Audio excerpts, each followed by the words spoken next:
मन से श्रद्धांजलि करना चाहता हूं ऐसे जिन लोगों ने संघर्ष करते करते अपनी जान दी, आप सबकी भलाई के लिए अपना सब कुछ लुटा दिया, और उनकी कुर्बानियों का ही परिणाम है कि आज हम यहां पर खड़े हैं। और मैं आप सबको आश्वस्त करना चाहता हूं उत्तर प्रदेश की सरकार की तरफ से, उत्तर प्रदेश के श्रद्धेय मुख्यमंत्री योगी आदित्यनाथ जी की तरफ से, पूरे मंत्रिमंडल की तरफ से मैं आप लोगों को आश्वस्त करना चाहता हूं।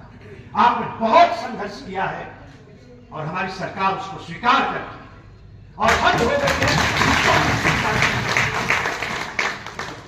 मैं वही बात आपके बीच में फिर दोहराना चाहता हूं जो बात आज से ठीक 6 महीना पहले हमने माननीय प्रदेश अध्यक्ष जी से चर्चा के दौरान हुई थी।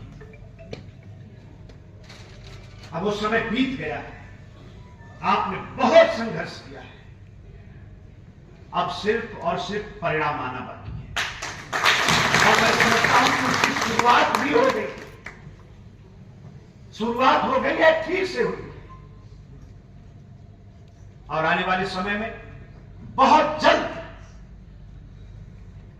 आप सबकी भावनाएं सिरोधार होने जा रही है, आपका संघर्ष सार्थक होने जा रहा है, आपकी मेहनत चरितार्थ होने जा रही है, और आप सब लोगों को आने वाले समय में निश्चित तौर पर बहुत बड़ी खुशखबरी मिलने वाली है। सरकार की एक मर्यादा होती है, कैबिनेट की भी एक मर्यादा होती है। हम लोग जब शपथ लेते हैं तो सरकार के कामकाज की गोपनीयता बनी रहे, इस बात की शपथ हम लोगों को कराई जाती है। तो उसकी एक मर्यादा है, बहुत कुछ नहीं कह सकते, थोड़ा उसके लिए समय का इंतजार करना पड़ेगा। लेकिन हम इतना जरूर कहना चाहते हैं कि आपकी मांग जायज है, यह सरकार स्वीकार करती है। आपका संघर्ष जायज था और है, इसको भी हमारी सरकार स्वीकार करती है। और बहुत हो गया, इस बात का हम पश्चाताप भी करते हैं। अब आगे हम सब लोग उत्तर प्रदेश के ही रहने वाले हैं, हमारे परिवार के हम सब लोग एक दूसरे के परिवार के साथी, परिवार के सदस्य, हम सब लोग भाई भाई। ऐसे बेसहारा आपको नहीं छोड़ा जा सकता।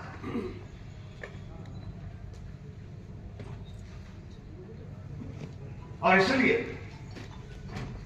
समय कम है, जैसा माननीय प्रदेश अध्यक्ष जी कह रहे हैं, अभी मुझे 2-3 मीटिंग करनी है, और आज की ही बैठक की चर्चा श्रद्धेय मुख्यमंत्री जी से मुझे आज शाम को ही करनी है। मुद्दा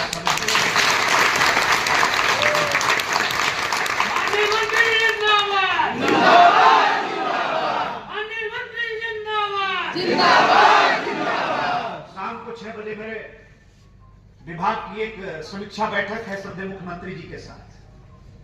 आप श्रम और सेवा योजना सुनते हैं, लेकिन मेरे पास एक और विभाग है, समन्वय विभाग, जो हमारे अन्नदाता किसान हैं उनकी आमदनी कैसे बढ़े, हमारा अन्नदाता किसान आत्मनिर्भर कैसे हो, उनकी लागत कैसे कम हो,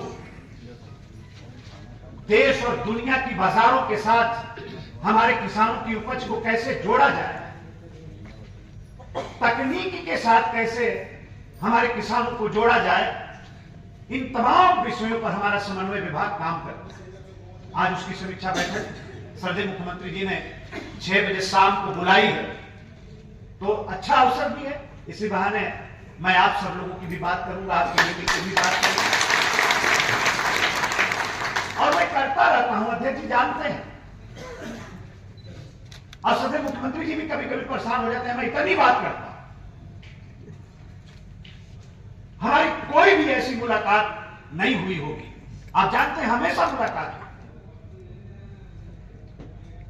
लेकिन 75% भेंट में मैं शिक्षा मित्र भाइयों के बारे में, बहनों के बारे में मैं जरूर चर्चा, तो आप सबको फिर उसके बाद हम लोगों को आज ही बिहार जाना है, वहां चुनाव है, आप सब लोग जानते हैं, पार्टी के आदेश होते हैं, संगठन के आदेश होते हैं, उसका पालन करना हम लोगों की नैतिक जिम्मेदारी। तो आज ही फिर मीटिंग के बाद हमें बिहार ही जाना है, अभी उससे पहले तमाम मीटिंगें लगी हुई। मैं उम्मीद करता हूं कि आगे बहुत जल्द हम सब लोग इसी तरीके से मिलेंगे।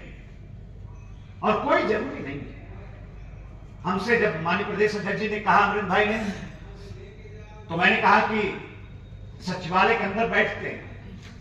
पहले हमने मीटिंग तय की, बगल में बापू भवन है, वहां का एक सभागार है।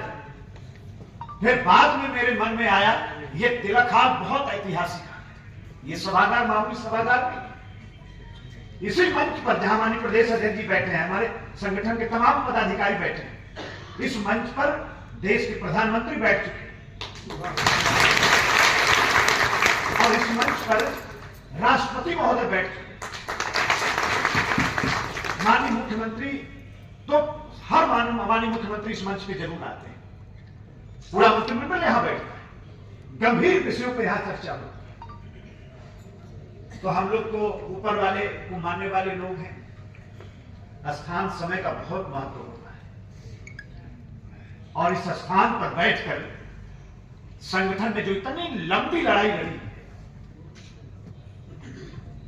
और इतनी बड़ी जो आप सब लोगों की भावना है वो फलीभूत हो सके, मैंने सोचा कि तिलक सभागार हाल में हम लोग बैठते हैं, चर्चा करते हैं, हो सकता है कुछ स्थान का भी आशीर्वाद मिल जाए जल्दी से।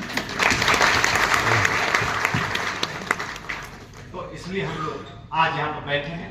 आज सच में मेरे पास समय बहुत कम है, बहुत मन था, बहुत बात। हमारे गिरिजन जनपद के लोग भी पीछे बैठे हैं, हमारे कर्मभूमि के माननीय प्रदेश अध्यक्ष जी हैं और भी तमाम साथीगण बैठे, पूरे उत्तर प्रदेश के आप सब हमारे गुरजन आए हैं। इससे बड़ा सौभाग्य क्या हो सकता। अध्यक्ष जी कह रहे थे कि भगवान से भी बड़ा स्थान है और गुरुओं का तो ऐसा सम्मान मैं समझता हूं कि हमारे गिरिजन जनपद वाले, बनारस वाले जानते हैं। हमारी बहनों की शादी होती है तो पति का नाम अपने हाथ पर लिखा है और मेरे हाथ पर देखेंगे तो मेरे गुरु का नाम है। तो ये तो बहुत बड़ा, ये पुण्य का काम है। पता नहीं कैसे प्रदेश अध्यक्ष जी ने हमसे चर्चा की और भी संगठन के लोग हमसे मिलते रहते हैं, आपके और भी संगठन के लोग हमसे मिलते हैं, उन लोगों से भी चर्चा हो।